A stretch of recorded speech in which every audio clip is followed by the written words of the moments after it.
personnel. Et on ne discute pas un commandement.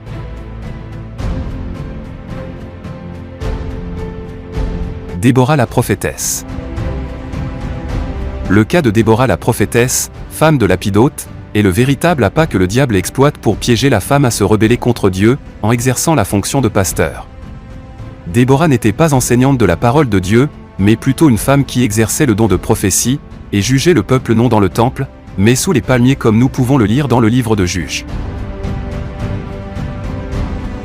Dans ce temps-là, Déborah, prophétesse, femme de Lapidote, était juge en Israël.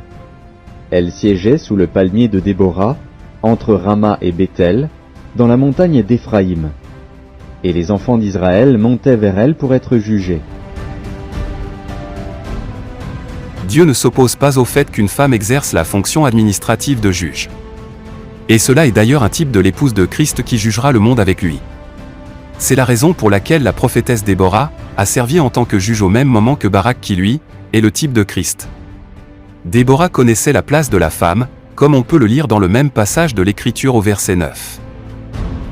Elle répondit : « J'irai bien avec toi, mais tu n'auras point de gloire sur la voie où tu marches, car l'Éternel livrera Sisera entre les mains d'une femme. »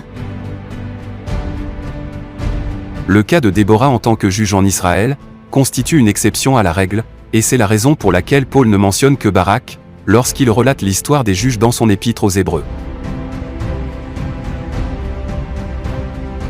Et que dirais-je encore? Car le temps me manquerait pour parler de Gédéon, de Barak, de Samson, de Jephthé, de David, de Samuel et des prophètes. Chers amis, comme nous venons de l'examiner au travers des Écritures, laisser les femmes prêcher est une déviation. C'est une grave et terrible abomination qui paraît banale et insignifiant, que Dieu punira avec la dernière rigueur.